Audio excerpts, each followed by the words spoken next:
গল্প দুষ্টু মিষ্টি প্রেমের হাওয়া। লেখায় মেহের ইমান। ভার্সিটির ক্যাম্পাসের মাঠে নিজের বাইকের সাথে হেলান দিয়ে দাঁড়িয়ে একমনে সিগারেট টানছে এক অতি সুদর্শন যুবক। তার পাশে রয়েছে তার বন্ধুবান্ধব।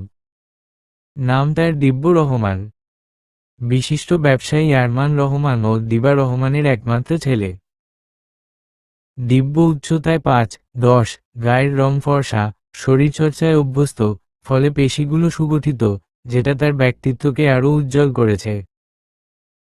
পরনে ফিটিং জিন্স আর ব্ল্যাক চেক শার্ট, হাতে রোলেক্স ঘড়ি। এই মুহূর্তে সে মাস্টার্স ফাইনাল ইয়ারের ছাত্র। দিব্য একটু রাগী স্বভাবের, হুটহাট মেজাজ গরম হয়ে যায়। কেউ সহজে সামলাতে পারে না। কিন্তু এই বদমেজাজি ছেলেটাও একজনের প্রতি অদ্ভুতভাবে দুর্বল। আড্ডার মাঝে হঠাৎ সিয়াম বলে ওঠে, দিব্য, ওই দেখ ভাবি আসছে। এই দিকেই। সিয়ামের কথা শুনে দিব্য তাড়াতাড়ি সিগারেটটা ফেলে পায়ে ধরল, তারপর নিজেকে গুছিয়ে নিয়ে ভদ্র ছেলের মতো সামনে তাকালো। আর তাকাতেই থমকে গেল। মুগ্ধতা ছড়িয়ে পড়ল চোখে মুখে। বুকের বাঁ পাশে হাত চলে গেল আপনাতেই। চোখ আটকে গেল সামনে থেকে এগিয়ে আসা সেই অষ্টাদশীর দিকে, যে বান্ধবীদের সাথে কথা বলতে বলতে এগিয়ে আসছিল। আভা চোখে ডোন্ট কেয়ার ভাব নিয়ে দিব্যের দিকে এক পলক তাকিয়ে যাচ্ছিল। তখনই দিব্যর হুঁশ ফিরল। সঙ্গে সঙ্গে সে এগিয়ে গিয়ে আভার পথ রোধ করল। সাথে তার বন্ধুরাও। দিব্যকে সামনে দেখে বিরক্তিতে মুখ কুঁচকে গেল আভার। যদিও এটা নতুন কিছু নয়। গত 5 মাস ধরেই এ দৃশ্য। রাগে গজগজ করে আভা বলল, এটা কোন ধরনের ব্যবহার? সিনিয়র হয়ে জুনিয়রের রাস্তা আটকান, লজ্জা করে না? দিব্য হাসতে হাসতে বলল, আমি তো শুধু তোমারটাই আটকেছি, অন্য কারোটা না। বলো শালিকাগণ, আমি কি তোমাদের রাস্তা আটকেছি? আভার বান্ধবী কথা, তিশা আর রুহি একসাথে হেসে বলে, না ভাইয়া। ওদের উত্তর শুনে আভা কটমট করে তাকালো। দিব্য আবার বলল, শোনো, হবু বউয়ের শুধু রাস্তা না, আরও অনেক কিছুই আটকানো যায়। কিন্তু আমি তো শুধু রাস্তা আটকালাম, এখনো তো তুলে নিয়ে যাইনি। রাগে গা জ্বলতে থাকা আভা গর্জে উঠল, কে কার হবু বউ? দিব্য হেসে বলল, তুমি। আর কে? যাই হোক, এখন উত্তর দাও। কিসের উত্তর? অবাক হয়ে বলে আভা। তুমি যে আমাকে ভালোবাসো, সেটা বলো লক্ষ্মী মেয়ের মতো বলে দাও সুব্রতা। আমি আপনাকে ভালোবাসি না। গুন্ডা টাইপের ছেলেদের প্রতি আমার কোনো আগ্রহ নেই। আর আমার নাম আভা, সুব্রতা না। আমি আপনার প্রেমিকা হওয়ারও কোনো ইচ্ছা রাখি না। আভার তেজি উত্তর শুনে দিব্য হেসে বলে, প্রথম কথাটা খারাপ লাগলো ডিয়ার। আমি জানি তোমার নাম কি, কিন্তু আমি তোমাকে সুব্রতা বলেই ডাকব। তুমি তো ডিরেক্ট বউ হতে চাইছো, প্রেমিকা না। উফ অফ। দেখলি সিয়াম, শুভ, তোদের ভাবি কত অ্যাডভান্স। চলো, সামনে কাজী অফিস আছে, সোজা বিয়ে। এই বলে চোখ টিপে দিল দিব্য। আভা দিব্যের শেষ কথায় লজ্জায় কাঁপতে থাকে। ঠোঁটে হালকা একটা হাসি খেলে যায়, নিজেকেই ধমক দেয়, এই লোক এত নির্লজ্জ আর ডেসপারেট কেন? কিছু সময় পর আভা রাগী লুকে দিব্যের পাশ কাটিয়ে চলে যায়। দিব্য পেছনে থেকে বলে, সাবধানে যান ম্যাডাম। বাইরে আপনার জন্য রিক্সা দাঁড়িয়ে আছে। ভালোই ভালোই তাতে গিয়ে উঠুন। আর দয়া করে টাকার কথা ভাববেন না। না হলে কাল থেকে আপনার পাশের সিটে আমি থাকব, বাসা পর্যন্ত আপনাকে নামিয়ে দিয়ে আসব। রাতে ফোনও দিব, দরকার হলে। আভা একটু থেমে পেছনে ফিরে তাকায়। দেখে দিব্য এখন আর হাসছে না, বরং সিরিয়াস মুডে তাকিয়ে আছে। আভা চোখ সরিয়ে নিয়ে সামনে তাকায়, ঠোঁটে ফুটে ওঠে প্রশান্তির এক বিনয়ী হাসি। ওর বান্ধবী কথা, তিশা আর রুহিও এগিয়ে যায় সঙ্গে। দিব্য একটা দীর্ঘ নিঃশ্বাস ফেলে সামনে তাকায়। সামনে তাকাতেই দেখে সিয়াম, শুভ আর জয় দাঁড়িয়ে দিব্যের দিকেই এক দৃষ্টিতে তাকিয়ে আছে। এইভাবে দাঁড়িয়ে আছিস কেন তোরা? জিজ্ঞেস করে দিব্য। সিয়াম বলে, দেখছি দ্য গ্রেট দিব্য রহমান কিভাবে নিজের জুনিয়রের প্রেমে হাবুডুবু খাচ্ছে, যার নাম শুনলেই ক্যাম্পাস কাঁপে।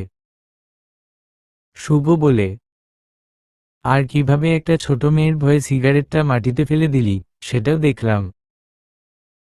জয় দিব্যর কাঁধে হাত রেখে অবাক হয়ে বলে, তুই কি আসলেই আমাদের সেই আগের দিব্য?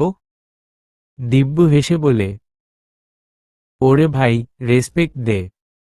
ও তোদের ভাবি হয়। আর হ্যাঁ, আমি আগের দিব্যই। শুধু পার্থক্য হলো, আগে মনে ভালোবাসা ছিল না, এখন আছে।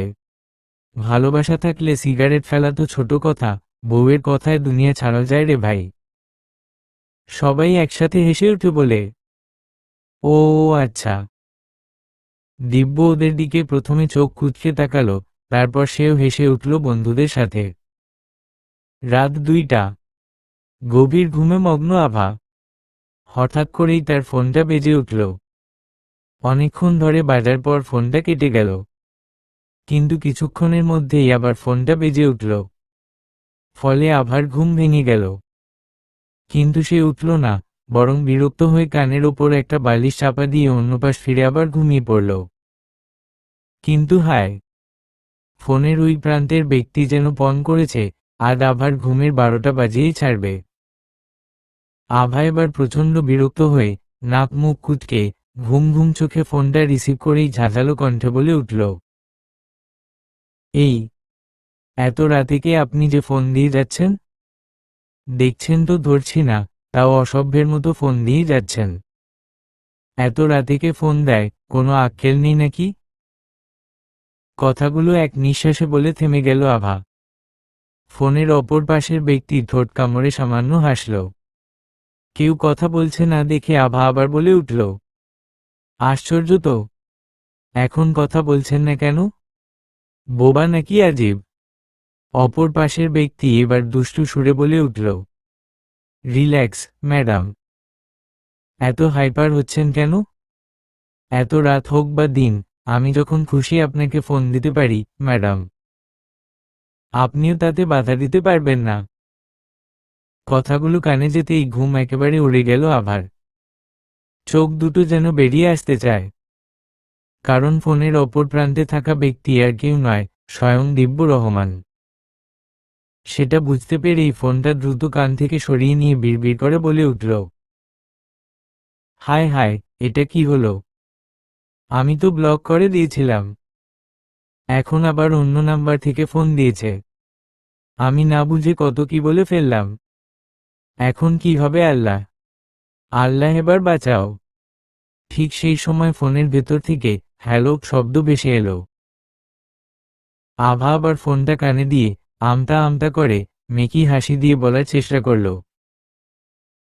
হে হে, আমি আসলে বুঝতে পারিনি আপনি ফোন দিয়েছেন। আর বুঝবো কিভাবে, আমি তো ব্লক। কথাটা আর শেষ করতে পারল না আভা। জিভ কামড়ে ভাবল, এই কি বলে ফেললাম। ভুল করে সব সত্যি বলে দিয়েছি। এবার কি হবে? দিব্য এবার সিরিয়াস মুডে বলে উঠল, সেটাই।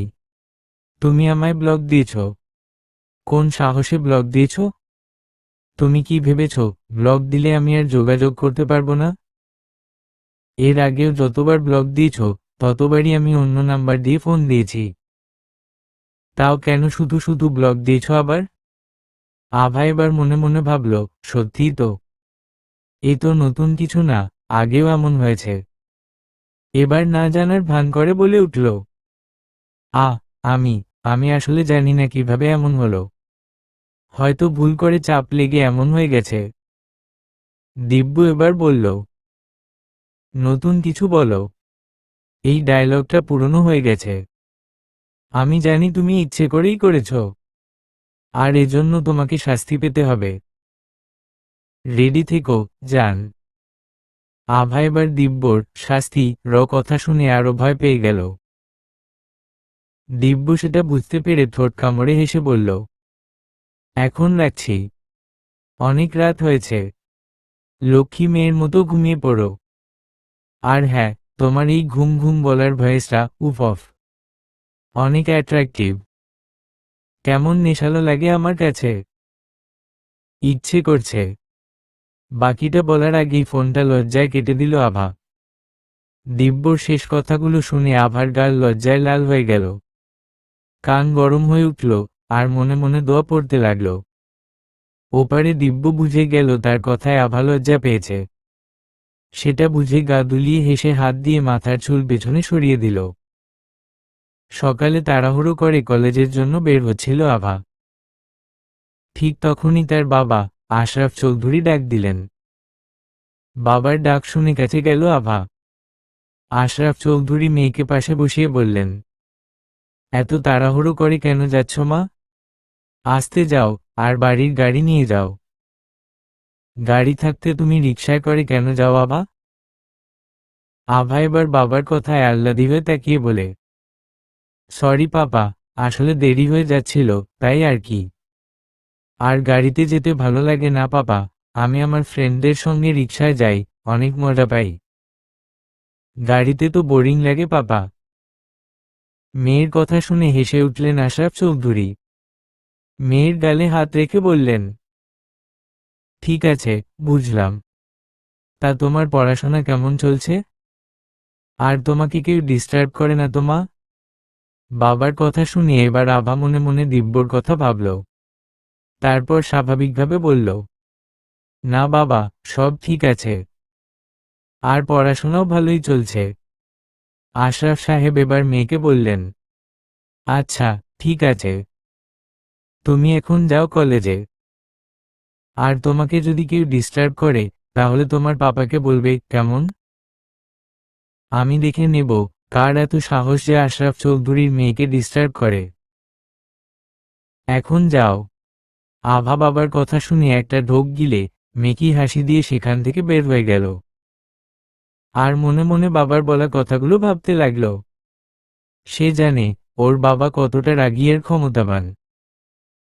আভার বাবা আশরাফ চৌধুরী একজন বিশিষ্ট ব্যবসায়ী। বড় ব্যবসায়ী হওয়ায় তার অনেক নামডাক আছে। আভার মা আরিফা বেগম একজন গৃহিণী। আভারা দুই ভাই বোন। আভার বড় ভাই অভিক চৌধুরী ইউকেতে পড়াশোনা করছে।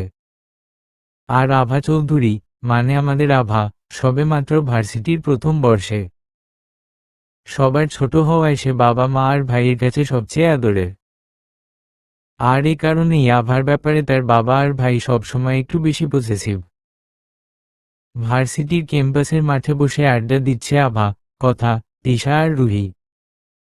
আভা কথা বলছে কম, কাউকে খুঁজছে বেশি।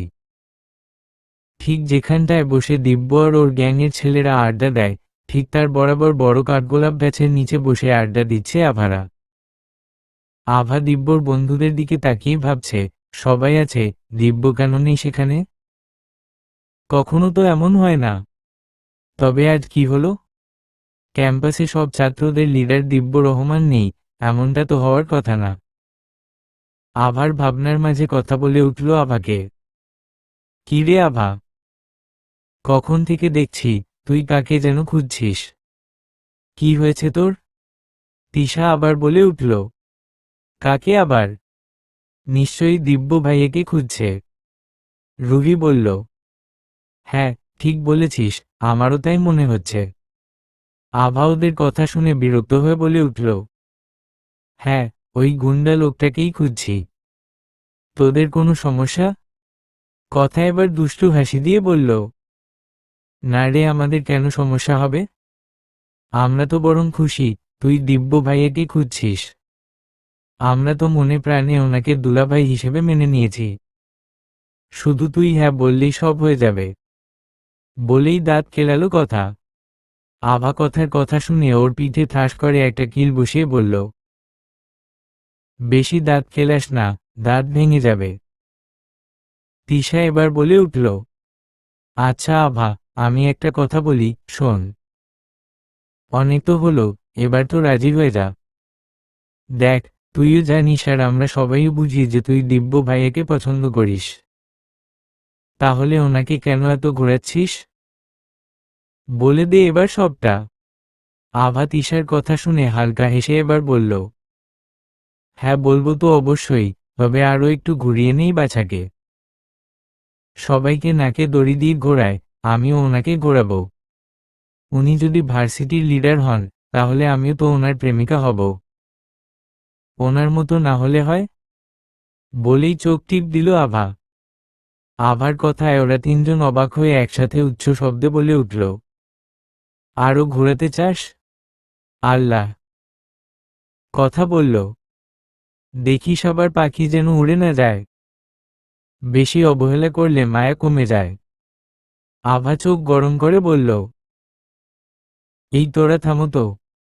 আমি একে তো বুঝতে পারছি না লোকটা আজকে গেল কোথায়, তার উপর তোরা আজেবাজে কথা বলছিস।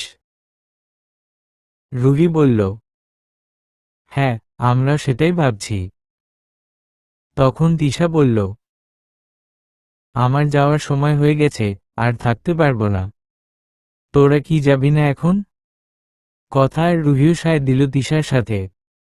আভা বলল, হ্যাঁ যাব, কিন্তু আমার লাইব্রেরি একটা কাজ আছে, একটা বই নিব। তোরা বস, আমি আসছি। তারপর আভা ওদের রেখে চলে গেল লাইব্রেরি। লাইব্রেরিটা 3 তলায় অবস্থিত। 3 তলায় শুধু লাইব্রেরি আর একটা ক্লাসরুম, যেটাতে তেমন কেউ যায় না। ঘরটা এমনি পড়ে থাকে নির্জন, নীরব। আভা যখন লাইব্রেরির দিকে যাবে, ঠিক তখনই আচমকা সেই ঘর থেকে একটা শক্তপোক্ত পুরুষালী হাত আভার কোমর পেঁচিয়ে ভেতরে টেনে নিল, দরজাটা টেনে বন্ধও করে দিল। ঘরটা অনেকটাই অন্ধকার, ফলে চারপাশ দেখা যায় না ঠিকঠাক। আভা ভয়ে চোখ বন্ধ করে রেখেছে। ওর হাত দুটো মুষ্টিবদ্ধ রাখা আগন্তুকের বুকের ওপর। জান। হঠাৎ চেনা সেই শব্দ, সেই ডাক, সেই গলার টান, সব যেন চেনা। এই গায়ের গন্ধ, এই সুর, সব যেন খুব পরিচিত।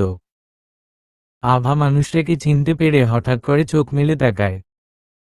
আর চোখ পড়তেই দেখে, যাকে এতক্ষণ খুঁজে বেড়াচ্ছিল, সেই সামনে দাঁড়িয়ে। হ্যাঁ, সামনে থাকা মানুষটা আর কেউ নয়, স্বয়ং দিব্য। হাসি মুখে, নেশাভরা চোখে তাকিয়ে আছে আভার দিকে। দিব্য এবার আভার দিকে একটু ঝুঁকে ফিসফিসিয়ে বলে, তুমি কি এতক্ষণ আমাকেই খুঁজছিলে জান? আভা দিব্যর কথা শুনে চোখ বড় বড় করে ভাবল, হায় হায়, এই লোক কিভাবে বুঝলো আমি ওকেই খুঁজছি। দিব্য এবার আভার কোমর জড়িয়ে হেঁচড়ে টান দিয়ে আরো কাছে টেনে নিল। তুমি কখন কি করো, সব আমি জানি জান। তুমি যে আমার কথা ভাবছিলে সেটাও জানি। আমি লাইব্রেরি আসছিলাম একটা কাজে, কিন্তু যাওয়ার সময় শুনি আমার জান আসে এখানে, তাই আর যাইনি। ভাবলাম পার্সোনালি দেখা করেই যাই। কি বলো, ঠিক করিনি? এবার যেন আভা দিব্যর কথা শুনে আকাশ থেকে পড়ল।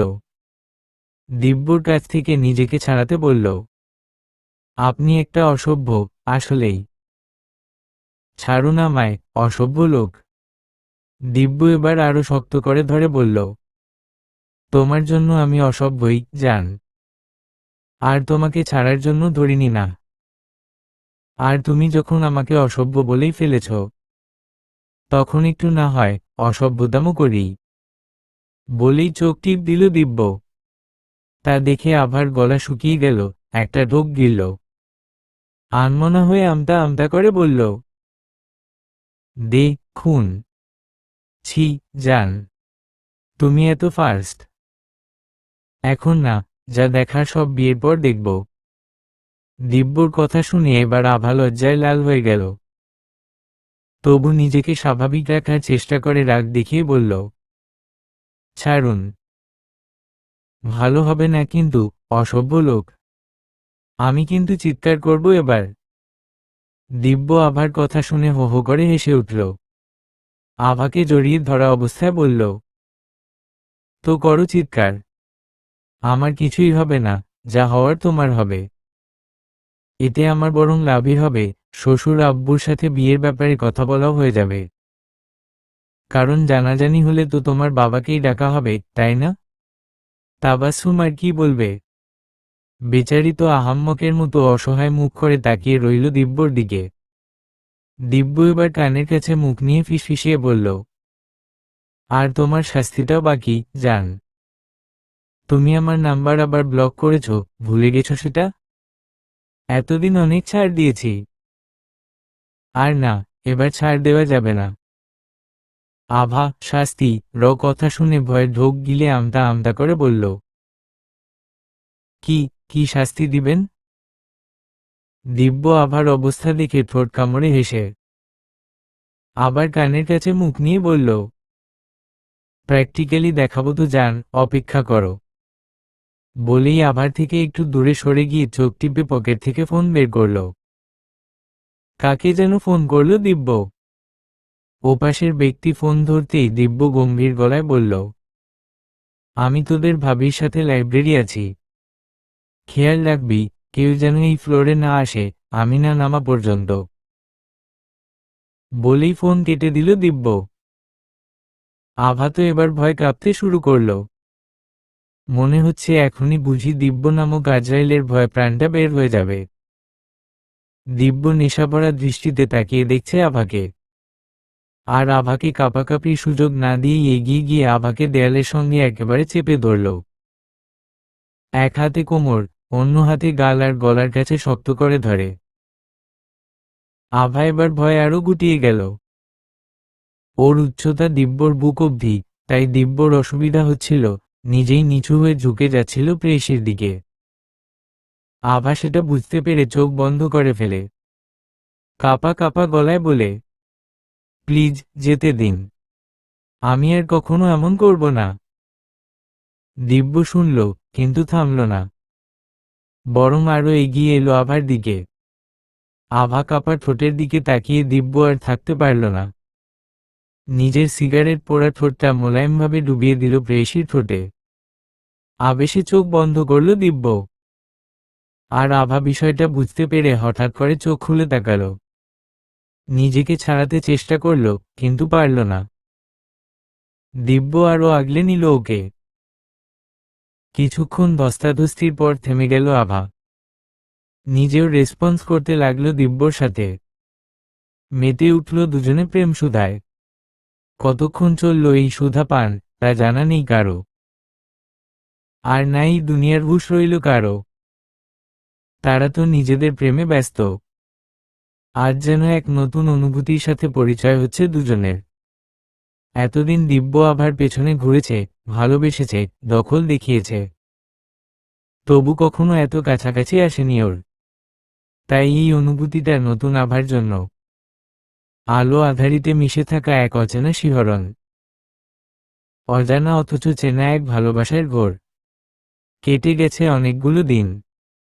সেদিনের সেই অনাকাঙ্ক্ষিত ঘটনার পর আভা একদমই কথা বলা বন্ধ করে দিয়েছে দিব্যর সঙ্গে। দিব্য সামনে আসলেও আভা কোনো প্রতিক্রিয়া দেখায় না, সম্পূর্ণভাবে তাকে উপেক্ষা করে চলে যায়। দিব্য বিষয়টা বুঝতে পেরেছে। সে বহুবার ক্ষমা চেয়েছে আভার কাছে, কিন্তু ফলাফল শূন্য। আভা কোনো গুরুত্বই দেয় না বিষয়টাকে। সেদিনের সেই ঘটনার কথা আভার বান্ধবীরাও জানতে চায়, কি হয়েছিল সেদিন। কিন্তু আভা কাউকেই কিছু বলে না। সেদিনের ঘটনা সে নিজের মাঝেই লুকিয়ে রাখে। আভার মনে কি চলছে, সেটা কেউই বুঝতে পারে না। আভার এমন ব্যবহারে দিব্যও খুব কষ্ট পায়। বারবার নিজেকে দোষারোপ করতে থাকে। দিব্যর এমন অবস্থায় তার বন্ধুরাও চিন্তিত হয়ে ওঠে। তারা দিব্যকে বোঝাতে থাকে। দিব্য যেন একেবারে পাগলের মতো আচরণ করতে শুরু করে। আভার এমন ব্যবহারের কারণে তার বান্ধবীরাও ধীরে ধীরে আভা থেকে দূরে সরে যায়। কেউ আর তার সঙ্গে কথা বলে না। এরই মধ্যে একদিন আভা কলেজে এসে দেখে দিব্য এক মেয়ের সঙ্গে দাঁড়িয়ে হাসি হাসি মুখে কথা বলছে। ওদের মধ্যে কোনো দূরত্ব নেই। দিব্য মেয়েটার কাঁধে হাত রেখে দাঁড়িয়ে, আর মেয়েটা দিব্যর পিঠে হাত বুলিয়ে দিচ্ছে। এই দৃশ্য দেখে আভার বুকটা হুহু করে ওঠে। তার হৃৎস্পন্দন কমে আসে। কিন্তু সে আরো বেশি অবাক হয় যখন দেখে তার বান্ধবীরা, কথা, তিশা, দিয়া, ওদের সাথেই দাঁড়িয়ে হেসে হেসে গল্প করছে। আভাকে দেখেও কেউ পাত্তা দেয় না, যেন সে কোনো অচেনা মানুষ। আভা অশ্রুসিক্ত চোখে টলমল পায়ে ওদের পাশ দিয়ে চলে যায় ক্লাসে। দিব্য সেটা দেখে একপাশে বাঁকা হাসি দেয়, আর বাকিরা মিটিমিটি হেসে আভার অবস্থাটা উপভোগ করে। ক্লাস শেষে যখন সবাই বেরিয়ে যাচ্ছিল, হঠাৎ করেই আভা দৌড়ে এসে কথা তিশা আর দিয়ার সামনে দাঁড়িয়ে ওদের আটকায়। টলমলে চোখে জিজ্ঞেস করে, তোরা এমন করছিস কেন আমার সাথে? আমি কি করেছি সেটা তো বলবি। আর ওই মেয়েটাকে, দিব্যর সঙ্গে কি সম্পর্ক ওর? তিশা কিছুটা রাগ দেখিয়ে বলে, দিব্য ভাইয়ার সঙ্গে কে থাকবে সেটা নিয়ে তোকে মাথা ঘামাতে হবে না। আর আমরা অহংকারী কোনো মেয়ের সঙ্গে বন্ধুত্ব রাখতে চাই না। একটা ছেলে দিনের পর দিন তোর পেছনে ঘুরেছে, আর তুই কি করেছিস? বারবার অপমান, অবহেলা করেছিস।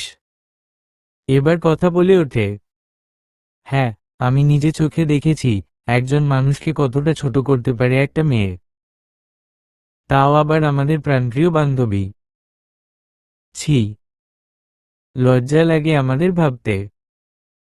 আভা আর নিজেকে ধরে রাখতে পারে না, ঝড়ো ঝড়ো করে কেঁদে ফেলে।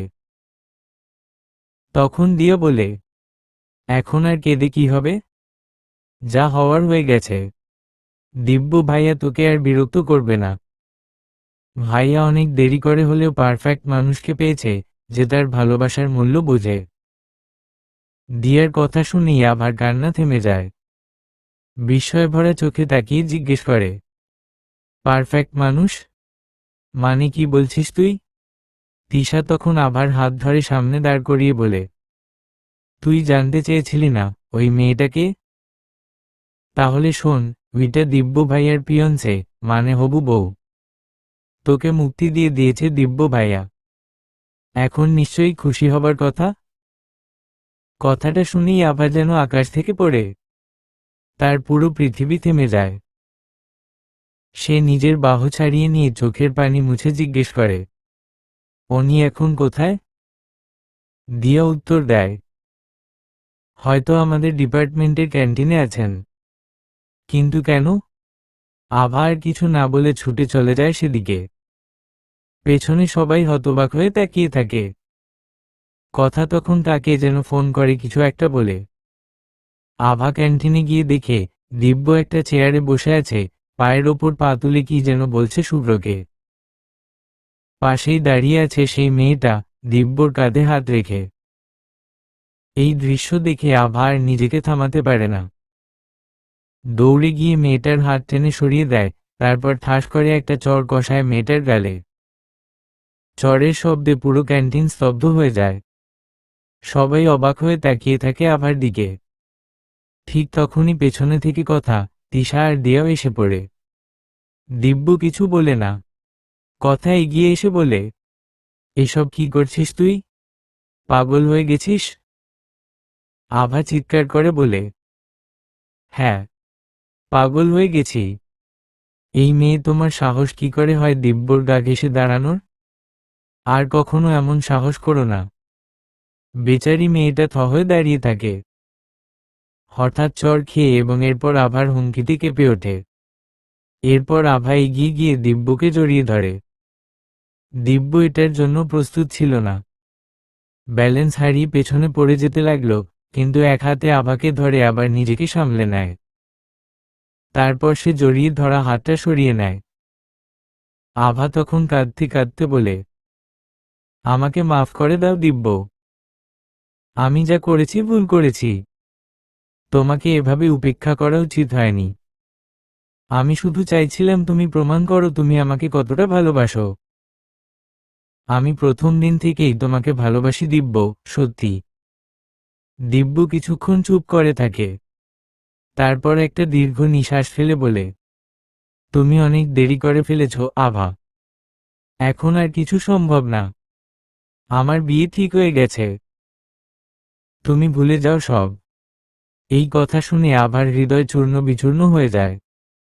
ছেড়ে দেয় দিব্যকে, অবাক চোখে তাকায়, কান্না থেমে যায়, গলার স্বর অসহায়। দিব্য তখনই কথা বলে ওঠে, এখন এসব করে কি হবে? সময় থাকতে সময়ের মূল্য দিতে হয়। দয়া করে এসব এখন বন্ধ কর। আভা চোখ বন্ধ করে একটুখানি মৃদু হাসি দেয়। চোখ বেয়ে নোনাজল গড়িয়ে পড়ে। ব্যথাতুর হাসি দিয়ে সে কথা তিশা আর দিয়ার দিকে তাকিয়ে বলে, তোরা তো জানতি আমি ওনাকে ভালোবাসি। তোদের তো বলেছিলাম। তাহলে তোরা কিভাবে এমনটা করলি? তাও আমার বেস্ট ফ্রেন্ড হয়ে। ওরা সবাই থ হয়ে দাঁড়িয়ে থাকে। আভা এবার আবার দিব্যর দিকে ফিরে তাকায়। চোখে চোখ রেখে বলে, আপনি ওই কথাগুলো আবার একটু বলবেন? আমার চোখে চোখ রেখে? দিব্য গলা শুকিয়ে এক ঢোক গিলে নেয়। আভার এই অবস্থা দেখে তার বুকটা চিনচিন করে ওঠে। তবুও নিজেকে সংযত রেখে বলে, যা হয়েছে সব ভুলে যাও। এখন আর কিছু সম্ভব না। আভা ব্যথাভরা মুখে আবারও হেসে বলে, আপনার জীবন সুখের হোক দিব্য। আমি দোয়া করি। আপনি সুখে থাকলেই আমি খুশি। এই বলে সে মেয়েটার দিকে এগিয়ে যায়। তার হাত ধরে বলে, আমাকে মাফ করে দিবেন আপু। ভালো থাকবেন আপনারা দুজন। এই বলে আভা আর দাঁড়ায় না। ধীরে ধীরে হেঁটে চলে যায়। সবাই একদৃষ্টে আভার চলে যাওয়ার দিকে তাকিয়ে থাকে। দিব্য বারবার আভার শেষ কথাগুলো ভাবতে থাকে। আজ সবাই এক নতুন আভাকে দেখল, যে শুধুই দিব্যকে ভালোবাসে। তার ভেতর ছিল দিব্যকে পাওয়ার এক উন্মাদনা। এদিকে রাস্তা দিয়ে হাঁটছে আভা। তার চোখ ঝাপসা। মন শুধু বলছে, দিব্য আমার না। দিব্য আমার হয়েও হলো না। ঠিক তখন সামনে থেকে একটা গাড়ি ছুটে আসে। আভা তা দেখতে পায় ঝাপসা চোখে। তার পা যেন জমে গেছে। মুহূর্তের মধ্যে গাড়িটা ধাক্কা মারে আভাকে। সে ছিটকে পড়ে রাস্তার ধারে। চোখ ধীরে ধীরে বন্ধ হয়ে আসে। ঠোঁট নড়ে মেয়েটার, হয়তো বলছে, দিব্য। হাসপাতালের করিডোরে চিন্তিত মুখশ্রী নিয়ে পায়চারি করছে দিব্য। অপেক্ষা একটাই, কখন ডাক্তার কেবিন থেকে বের হয়ে বলবে, সব ঠিক আছে। দিব্যর সাথে রয়েছে কথা, তিশা, দিয়া, শান্ত, আসিফ, রিমি, সকলেই। সবার মুখে চিন্তার ছাপ। ভেতরে ডাক্তার দেখছেন আভাকে। অবস্থা তেমন সিরিয়াস না হলেও খুব ভালো না। অনেক আঘাত পেয়েছে মেয়েটা। ভাগ্যের জোরে বেঁচে গেছে আভা। গাড়ির সাথে খুব জোরে ধাক্কা লাগেনি। আভার একপাশে ধাক্কা লাগায় সে ছিটকে রাস্তার কিনারে পড়ে যায়। যার ফলে হাত পা আর কপাল ছিলে গেছে বেশ খানিকটা, আর পায়েও বেশ আঘাত লেগেছে। আভাকে দিব্যরাই হাসপাতালে নিয়ে এসেছে। কারণ আভা যখন বের হয়ে গিয়েছিল, তখনই ওরা সবাই আভার পেছনে এসেছিল। ফ্ল্যাশব্যাক। আভা ক্যান্টিন থেকে বেরিয়ে যাওয়ার পরই আভার অবস্থা দেখে সবাই অনেক কষ্ট পায়, সাথে ভয়ও পায়, যদি কোনো দুর্ঘটনা ঘটে তাহলে। আভাকে যেতে দেখে তখন দিব্য আতঙ্কিত হয়ে বলে, এবার অনেক বেশি হয়ে গেছে। আমার প্রেয়সী অনেক কষ্ট পেয়েছে। সব তোদের জন্য। আমি আর কোনো নাটক করতে পারবো না। আমি এখনই যাব ওর কাছে। দিব্যর কথা শুনে শান্ত, তিশা, ওরা সবাই সায় জানায়। মনে মনে নিজেদেরই অনুশোচনা করে আভার জন্য। বিশেষ করে তিশা, কথা আর দিয়া, ওরা একটু বেশিই করে ফেলেছে ওদের প্রাণপ্রিয় বান্ধবীর সাথে। মেয়েটা অনেক অভিমানী।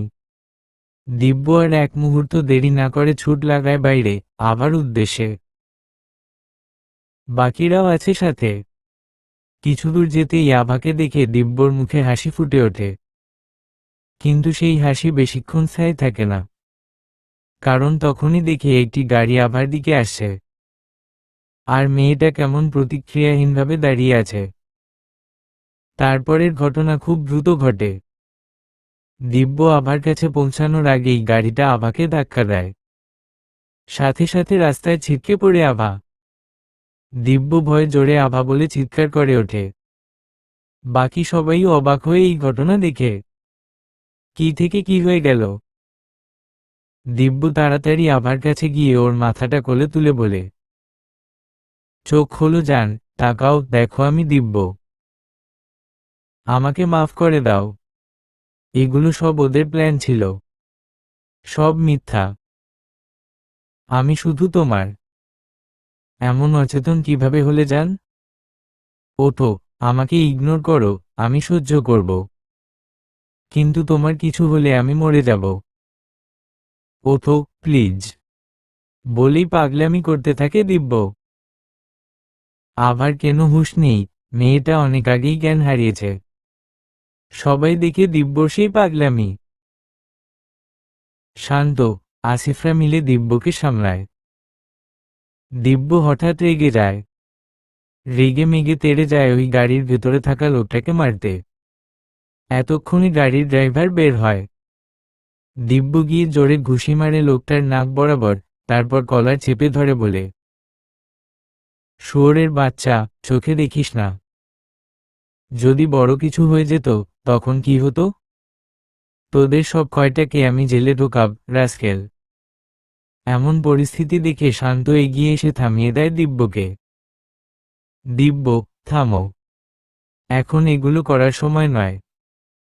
ভাবিকে হাসপাতালে নিতে হবে। চল। দিব্য শুনে লোকটাকে শাসিয়ে আভাকে কোলে তুলে নেয়। যে গাড়িটা ধাক্কা দিয়েছিল, সেই গাড়িতেই সবাই মিলে আভাকে হাসপাতালে নিয়ে আসে। ড্রাইভার নিজের ভুলের জন্য দিব্যর কাছে ক্ষমা চায়। কিন্তু দিব্য তো দিব্যই, বাকি সবার জন্য বেঁচে গেছে লোকটা, না হলে দিব্য ওকে মেরেই ফেলতো ওর কলিজায় আঘাত করার অপরাধে। হাসপাতালে আসার সাথে সাথেই আভাকে কেবিনে নিয়ে যাওয়া হয় পরীক্ষা ও ক্ষতগুলো ড্রেসিং করার জন্য। বর্তমান সবার চিন্তার মাঝেই ডাক্তার কেবিন থেকে বেরিয়ে আসেন। তিনি জানান, চিন্তার কোনো কারণ নেই। ঠিকমতো রেস্ট আর ওষুধ খেলেই সুস্থ হয়ে যাবে। তবে আভাকে চিন্তামুক্ত রাখতে হবে। সাথে এটাও বলেন যে আভার জ্ঞান ফিরেছে, সবাই দেখতে যেতে পারেন। ডাক্তারের কথা শুনে সবাই শান্তির নিঃশ্বাস ফেলে। তবে আভার জ্ঞান ফিরেছে শুনে দিব্য আর এক মুহূর্ত দাঁড়ায় না, সোজা আভার কেবিনে যায়। কেবিনে ঢুকে দেখে আভা একদৃষ্টে সিলিংয়ের দিকে তাকিয়ে আছে। কোনো নড়াচড়া নেই। চোখে মুখে ক্লান্তি আর বেদনার ছাপ। কপালে ব্যান্ডেজ, হাতে ব্যথা পাওয়া জায়গায় ব্যান্ডেজ, এক হাতে স্যালাইন চলছে। প্রেয়সীর এমন অবস্থা দেখে দিব্য মনে মনে নিজেকেই দোষ দেয়।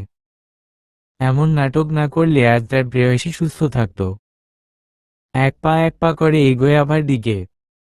যত এগোয়, ততই দিব্যর বুকের ধুকপুকানি বাড়ে। কেউ এসেছে বুঝতে পেরে আস্তে করে চোখ ফেরায় আভা। সাথে সাথে চোখাচোখি হয় দুজনের।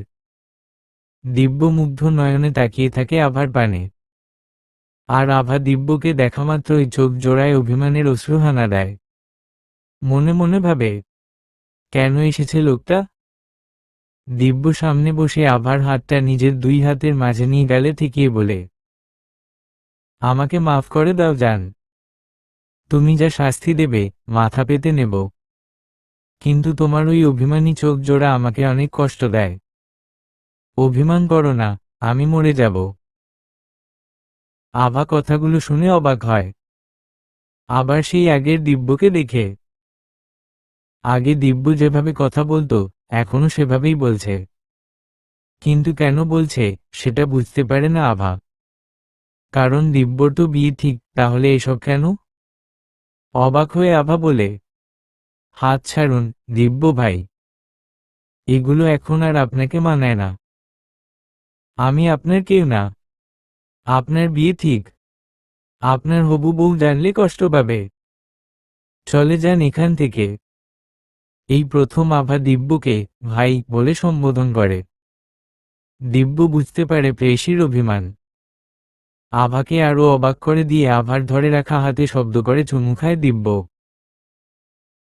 তারপর অন্য হাতে আভার গালে আদরে স্পর্শ দিয়ে বলে, আমি আমার হবু বউয়ের কাছেই আছি, ম্যাডাম।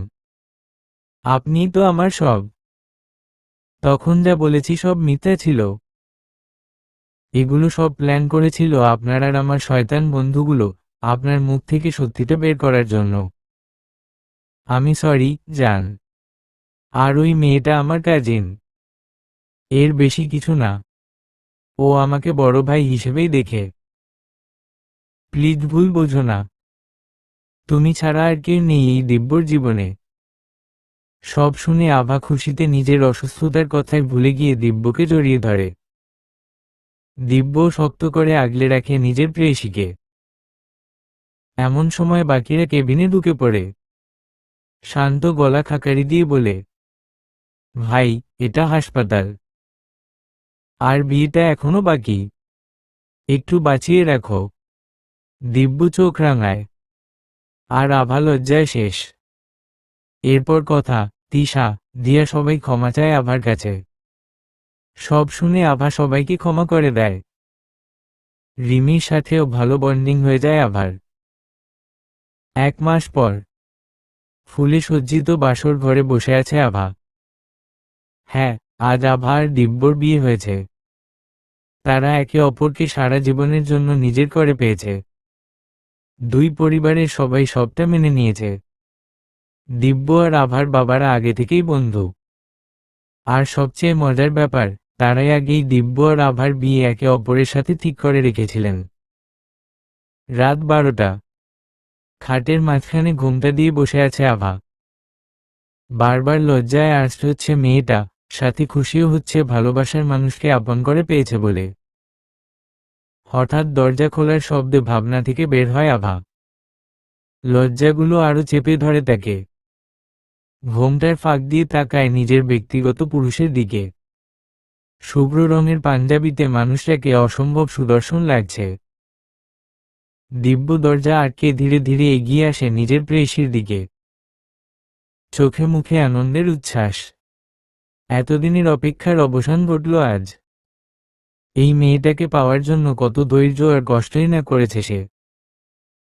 একটু আগেও বন্ধুদের টাকার দাবিতে আটকে পড়েছিল। তবু সব পেরিয়ে এসেছে। একটা দীর্ঘ শ্বাস ফেলে আস্তে করে দিব্য আবার ঘুমটা তোলে। প্রেয়সীকে নিজের বধূরূপে দেখে প্রাণ জুড়িয়ে যায় দিব্যর।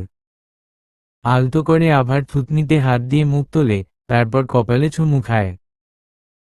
আভা চোখ বন্ধ করে উপভোগ করে সেই স্পর্শ। দিব্য মুচকি হেসে বলে, তোমাকে আমার জীবনে, আমার ঘরে স্বাগতম জান। এই হৃদয়ের রাজত্ব তুমি অনেক আগেই নিয়েছ। এখন এই ঘরে আমার সবকিছুর ওপর তোমার রাজত্ব চলবে। এবার সেই ম্যাজিক্যাল 3টা শব্দ বলো, যেটা শোনার জন্য আমি এত অপেক্ষা করেছি। আভা আর দেরি করে না। নিজে থেকেই জড়িয়ে ধরে প্রিয় মানুষটাকে। মুচকি হেসে চোখ বন্ধ করে বলে, আই লাভ ইউ, মিস্টার দিব্য রহমান। আমি তোমাকে ভালোবাসি, দিব্য। সেই প্রথম দিন থেকে ভালোবাসি, আর আজীবন ভালোবাসব। দিব্যর হৃদয় প্রশান্তিতে ভরে যায়। সে আরো শক্ত করে জড়িয়ে ধরে নিজের অর্ধাঙ্গিনী রূপী ভালোবাসাকে।